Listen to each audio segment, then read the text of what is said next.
that raises another, I think, valuable question or observation.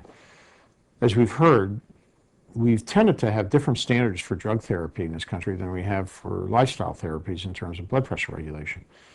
Doctors no longer take one medication and prescribe it to everybody with hypertension, and our guidelines tell you not to do that. They say if you have a certain population or individual, you may consider this drug category or that drug category.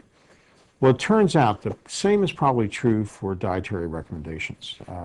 This is a newer idea. In fact, I think it's fair to say it was introduced in a paper just published in the American Journal of Hypertension.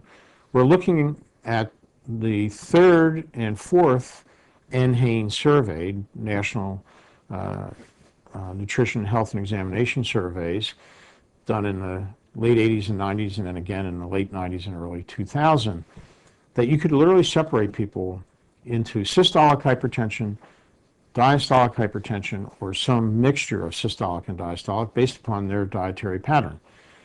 And consistent with the findings from the original DASH study and the second DASH sodium study, it turns out from the government database, systolic hypertension in the population is associated with a mineral poor or poor quality diet.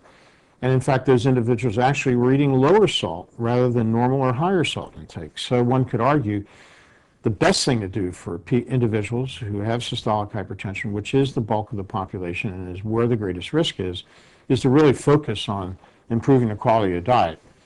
That paper pointed out that if you have diastolic hypertension, you tend to be overweight, and it's really an issue of calories in and probably exercise and possibly alcohol intake.